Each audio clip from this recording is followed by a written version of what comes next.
बात बेबात पे अपनी ही बात कहता है, मेरे अंदर मेरा छोटा सा शहर रहता है।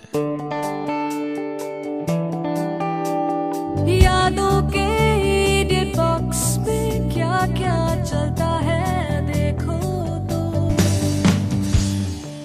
दोस्तों 92.7 बिग एफएम पे यह है यादों का idiot box with Nilesh Mishra, जिसपे मैं रोज आपको सुनाता हूँ याद शहर नाम के एक इमेजिनरी काल्पनिक शहर की कहानी और अपने गीतों की डायरी से कुछ गीत, कुछ मैंने लिखे हैं, कुछ मुझसे बहुत अच्छे साथी शायरों ने। आज की कहानी का नाम है अरेंज्ड मैरिज। मेरी आंखों से देखिए अपनी यादों का शहर। दफ्तर में जैसे ही पहुंची तो दूर से बॉस चले आ रहे थे। मैंने गुड मॉर्निंग कहा। वो मुस्कुरा रहे थे, कुछ ज्यादा ही, जैसे कोई बिल्ली दूध चट कर जाने के बाद अपनी मूंछें हिला रही हो। ऐसा क्या राज था भाई। अपने केबिन में पहुंची तो देखती हूँ कि मेज पे एक लिफाफा रखा है, फूलों का गुलदस्ता, चॉकलेट्स का डब्बा और मेरा फेवरेट चॉकलेट केक। लिफाफा खोला तो यकीन ही नहीं हुआ, मेरा प्रमोशन हो गया था और सैलरी भी बढ़ा दी गई थी 25%। मैंने अकेले में ये सोच के कोई देख नहीं रहा है, कॉलेज के दिनों के टाइप का छोटा सा खुशी का डांस किया तो पीछे से बॉस की हंसी सुनाई पड़ी। खड़े खड़े देख रहे थे, बोले कंग्रेचुलेशंस, तुम ये सब डिजर्व करती हो। आज जल्दी घर चली जाना और पार्टी करना सारी रात बॉयफ्रेंड के साथ। Have fun. हाँ। घर की ओर ड्राइव करते करते मैं हल्के से खुद को टॉन्ट करती हुई मुस्कुरा रही थी। बॉयफ्रेंड। बड़े शहरों में करियर की ऊंची नीची लहर पे तैरते लड़के लड़कियों की किस्मत में बॉयफ्रेंड गर्लफ्रेंड कहाँ होते हैं। किसके साथ बांटूं अपनी खुशी। याद शहर छोड़ने के बाद यहाँ आई, नौकरी के पहले 10 साल बस अपनी ही धुन में लगी रही, कुछ करके दिखाना था। जल्दी जल्दी तरक्की हुई, प्यार, बॉयफ्रेंड, इस सब के लिए टाइम ही कहाँ था। 20s की उम्र कब गुजर गई, 30s ने कब दस्तक दे दी, कब मैंने जीन्स और बिजनेस सूट के साथ साथ शौक से साड़ी पहनना भी शुरू कर दिया, पता ही नहीं चला। घर पहुंची मेरी मेड संगीता, जो कि अब मेरी सहेली बन चुकी है, एक खाली प्लेट और चाकू रख के सामने बैठ गई।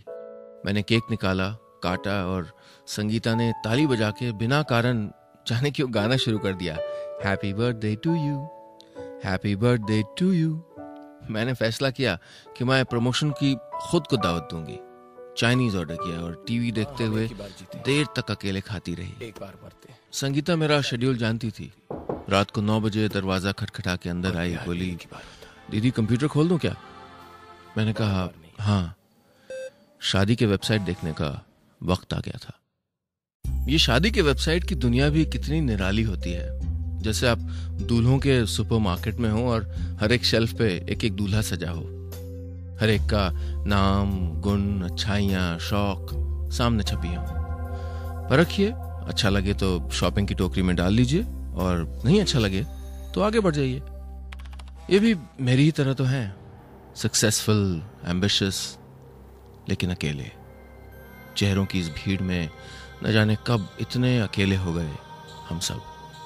30-35 साल की मेरी हर सहेली प्यार की तलाश में है, शादी करना चाहती है, पर कोई मन का नहीं मिलता। 4 साल पहले लंबी विश लेके चली थी कि कैसे लड़के से शादी करेंगी। आज लगता है कि उन्हें कोई भी ठीक ठाक लड़का मंजूर है। बड़े शहरों का अकेलापन बड़े शहर के अकेले लोगों से कितनी बेदर्दी से मोलभाव करता है, आपको अपने मन की कहाँ करने देता है। मैंने शादी के वेबसाइट पे एक बार फिर कुछ लड़के शॉर्टलिस्ट करने शुरू कर दिए। आज वक्त थोड़ा कम था, जल्दी सोना था। सुबह याद शहर से पापा मम्मी आने वाले थे। नोटबुक निकालने के लिए नीचे का ड्रॉर खोला तो एक पुरानी चिट्ठियों की फाइल हाथ में आ गई। कागज़ पलटने लगी। सामने एक कागज़ खोला जो कॉलेज के दिनों में फाड़ के फेंकने वाली थी, पर कुछ सोच के यहाँ रख दिया था। मेरे प्यारे दोस्त निखिल ने, जो मेरा सबसे अच्छा बडी होता था, वैलेंटाइंस डे पे मुझे खत लिख के अचानक प्यार जाहिर किया था। मैंने कभी उसे इस तरह से देखा ही नहीं था और उसने अचानक 100 लाल गुलाबों का गुलदस्ता मेरे घर भिजवा दिया था। मैंने गुस्से में निखिल से सारे रिश्ते तोड़ लिए थे। कितने आशिकों की भीड़ लगी रहती थी उन दिनों कॉलेज में। तब सोचते थे, हाँ, ये आशिक तो आते जाते रहते हैं, जब मन चाहेगा मिल जाएंगे, अभी पढ़ाई कर लेते हैं। पर तालाब सूख गया। मैं चेहरे देख रही थी कंप्यूटर पे। खुद की ऐसे चेहरों के बाजार में नुमाइश करना आसान काम नहीं होता है। अपना अहम, अपना ईगो छोड़ के एक लाइन में खड़ा हो जाना पड़ता है। इंटरनेट के इस महास्वयंवर में हजारों लोगों के साथ धक्का मुक्की करते हुए इंतजार करना पड़ता है, ये कहते हुए कि हाँ, मैं मानता हूं मैं अकेला हूं, बहुत कोशिश की, कोई साथी नहीं मिला, मुझे अपना साथी चुन लीजिए। मैंने चॉकलेट केक का एक टुकड़ा अपने मुंह में रखा। अचानक उसकी मिठास भी कड़वी लग रही थी। मैं कब इतनी अकेली हो गई? और क्या सच्चा प्यार नहीं होता अब दुनिया में? क्या मैं हमेशा ऐसे अकेली रहूंगी? उस रात देर तक जागती रही मैं। मम्मी पापा की फ्लाइट 1 घंटा लेट थी। मैं एयरपोर्ट पे बैठी क्रॉसवर्ड करती रही। फोन बजा, मेरे केमिस्ट्री टीचर का था। सक्सेना सर बोले, आ रही हो ना बेटा सैटरडे को? कॉलेज रियूनियन है, हम सब लोग दोबारा मिलेंगे। और बताओ, फैमिली कैसी है, हस्बैंड वगैरह? मैंने कहा, सर वो मेरे पेरेंट्स की फ्लाइट आ गई है, मैं बाद में फोन करती हूँ। पापा मम्मी ढेर सारी चीजें लाए थे याद शहर से, पापड़, मिर्च, नींबू और पता नहीं कौन कौन से अचार। शाम तक मेरी नौकरी, खाना पीना, याद शहर में पड़ोस की गॉसिप, सारी बातें हो गई थी। बस एक वही बात नहीं हुई थी जो इतने घंटों से मेरे और पापा मम्मी के दिमाग में जिद्दी तितली की तरह घूम रही थी, मेरी शादी की बात। आखिरकार पापा ने जिक्र छेड़ ही दिया। 3 नए लड़के थे जिनसे मुझे मिलना था। मैं इस कॉन्वर्सेशन से बहुत पहले तंग आ चुकी थी। क्या दुनिया की बातों से तंग आके वो मुझसे छुटकारा चाह रहे थे? वो मेरे मन के मुताबिक शादी करके मेरी खुशी ढूंढ रहे थे, या अपने मन के मुताबिक मेरी शादी करवा के अपनी खुशी ढूंढ रहे थे? क्या मैं खुद नहीं चाहती थी कि मेरी शादी हो, परिवार हो, मैं भी कुशन, पर्दे खरीदूं, घर सजाऊं? लेकिन किसी भी राह चलते आदमी से तो ब्याह नहीं कर सकते ना। फिर बहस हो गई। मैं ऑफिस के लिए निकल पड़ी। बीच सड़क में गाड़ी खराब हो गई। नई गाड़ी ले रही थी लेकिन लोन अभी सैंक्शन नहीं हुआ था। बेहद बुरे मूड में ऑफिस पहुंची तो बैंक से आदमी आके बैठा हुआ था। फॉर्म भरने लगा। बोला, मैडम आप यहाँ बस साइन कर दीजिए, मैं बाकी भर दूंगा। फिर 2 सेकंड बाद मुंह उठा के बोला, मैडम मैरिड या अनमैरिड? मन किया ना कि पेपर वेट उसके मुंह पे दे मारूं। हद हो गई यार, जिसको देखो। मुझे पता था कि वो सिर्फ अपनी ड्यूटी कर रहा था, फिर भी मैंने उसे गुस्से में कहा, ये फॉर्म आप यहीं छोड़ दीजिए, मैं भर के आपके ऑफिस भिजवा दूंगी। फिर फोन बजा। मेरी बेस्ट फ्रेंड थी प्रिया, कॉलेज टाइम की सहेली।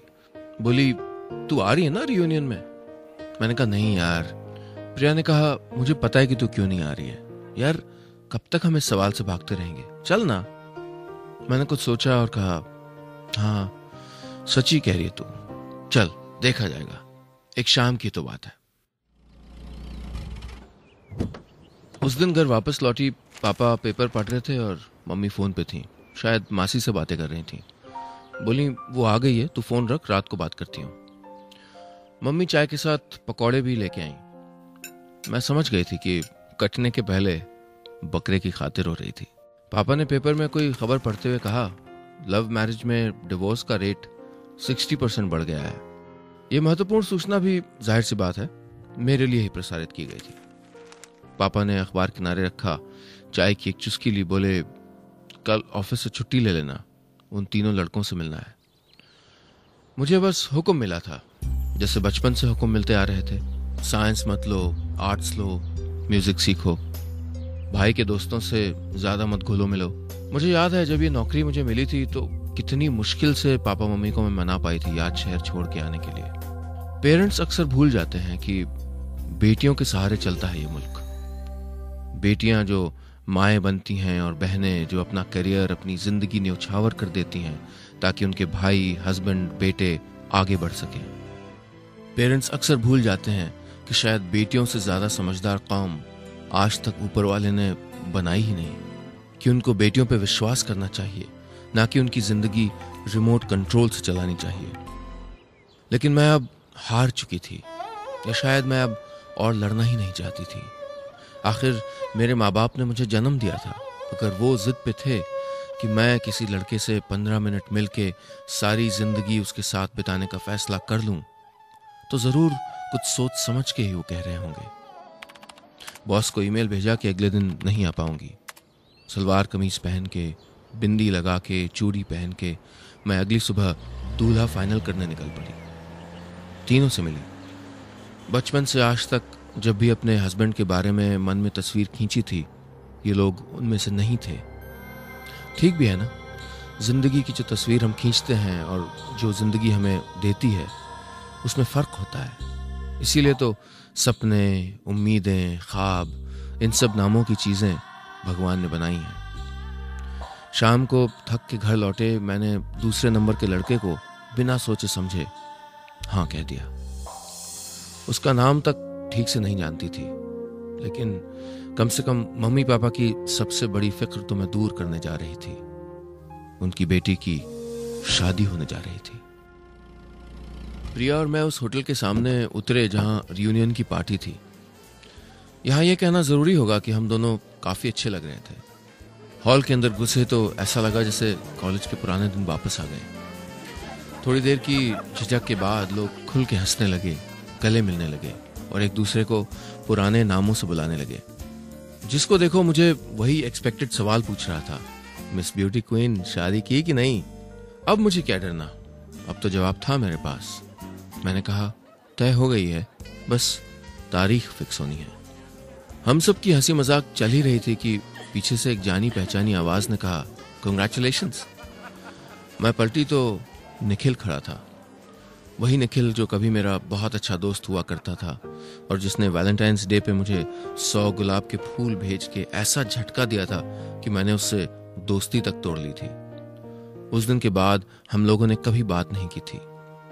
वो बोला सॉरी, मुझे बाद में पता लगा कि तुम्हें काफी बुरा लग गया, आई एम रियली सॉरी। और उसने मुस्कुरा के हाथ बढ़ा के कहा फ्रेंड्स अगेन। मैंने भी हंस के हाथ मिलाया। मैंने कहा यस, फ्रेंड्स अगेन। बाकी शाम हम लोगों ने एक कोने में बैठ के गप्पे मारने में गुजारी। उसे सब याद था। मैं कैसे जिद करके हॉरर फिल्में देखने जाती थी और डर के पूरे टाइम उसका हाथ भी पकड़े रहती थी। मैं कैसे क्लास बंक करके चाट खाने जाती थी क्योंकि वर्मा चाट भंडार के गोलगप्पे खाए बिना मेरा दिन पूरा ही नहीं होता था। कैसे मैं लाइब्रेरी के बाहर बैठ के गीता दत्त के गाने गाया करती थी उसके साथ। क्यों मैंने इससे रिश्ता तोड़ लिया था? कितने सेल्फिश, कितने खुदगर्ज हो जाते हैं हम कभी कभी। हम चाहते हैं कि हमारे पास जो लोग रहते हैं वो हमें उन्हीं नजरों से देखें जैसे हम चाहते हैं। अगर मैंने निखिल से इतनी बेदर्दी से रिश्ते नहीं तोड़े होते तो आज क्या पता। मैंने शायद किसी मतलब से ही पूछा था उससे, शादी की निखिल? वो किसी बात पे हंस रहा था, हंसते हंसते रुक गया। बोला हाँ, लेकिन उनको मैं रास नहीं आया। तलाक की फाइनल हियरिंग पिछले महीने ही हुई है। मैंने कहा कब तक हो? बोला कल शाम जा रहा हूं, फ्री हो तो बताना, मिलेंगे। फिर न जाने कब वापस आऊं। रियूनियन की पार्टी खत्म हो रही थी। मैंने निखिल से कहा कि मैं उसे उसके होटल ड्रॉप कर दूंगी। रास्ते में खूब बातें किए जा रहा था।